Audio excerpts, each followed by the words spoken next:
Magandang hapon po sa ating lahat. Good afternoon po. Yan, gising na gising po.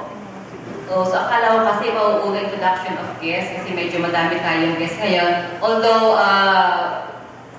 gusto ko po sana una patiin po ang ating bagong-bagong Regional Director for Center for Health Development 4A, Dr. Edgardo Balsaga. Lapakan po natin. I-introduce later ano po na mas maganda pang introduction. Of course, kasama po ang mga Center for Health Development staff. Palapakan po natin. Si Dr. Roger Ilagan, ang ating area coordinator ng TBD. Dr. Roger Ilagan. Yes, Doc. Thank you very much. Of course, yung ating mga members ng PMSA, Provincial Multi-Sector Alliance. Palapakan po natin, malisipan po natin mga miyembro.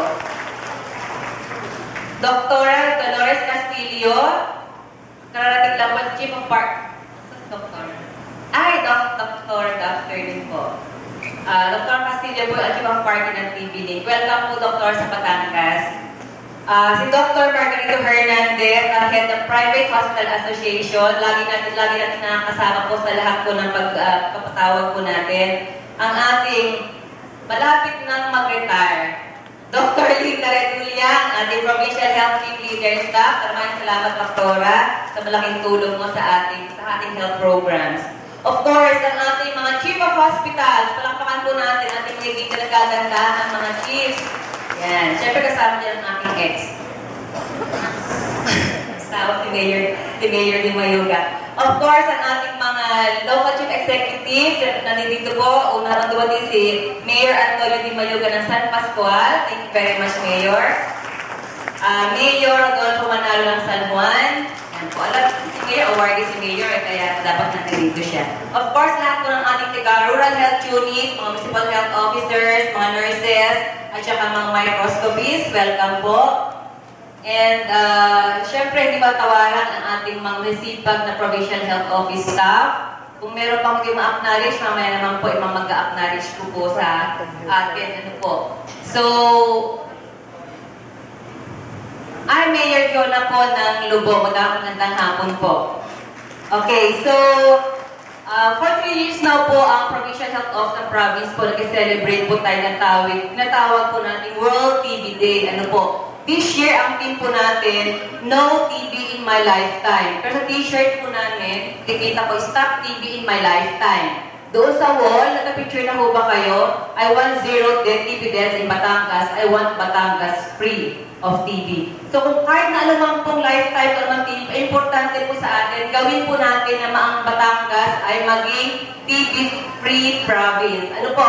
So magagawa lang po natin kung tayo po ay magsama-sama. But with your presence today po, nangangahulugan po na makakaya po natin. Sabi ko nga, kung nakaya po natin na gawing malaria-free ang Batangas, magagawa po natin TB-free ang ating probinsya. So sa inyo pong lahat, inaasahan po namin ang inyong tulong. So in order to give more meaning to this team, the PH recognizes our partners. Of course, kasamang lahat po kayo dyan, private and government, to fight TB. Ano po? So, also I would like to make special mention po sa ating TB-Link, Dr. Ilagan, Dr. Dali, sa lahat po ng tulong na binibigay po sa atin, na binababa natin sa ating mga LGUs, technical assistance. Ano po? So, maraming salamat po sa TB-Link. So, although po ang province ay medyo hindi po natin nare-reach yung target natin for the case detection rate and cure rate, but I guess mga LGUs po natin, mga doctors po natin sa RSU are doing all the efforts para po mapataas po natin yung ating tinatawag na CDR at CR. Although sa presentation ko mamaya, makikita natin kung paano tayo nag-trending. Ano po.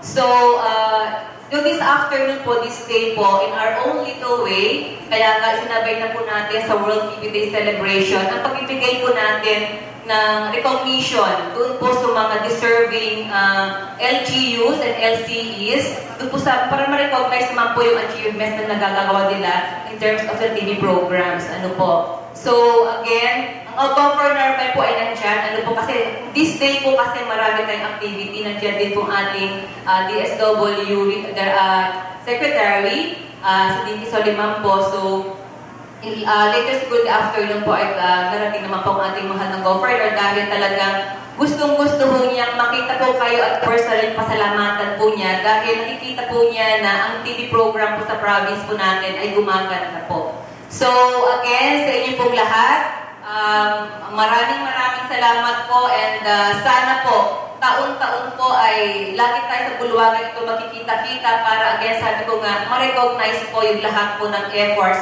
na ibinibigay natin sa ating programa. So again sa inyo pong lahat, maraming salamat.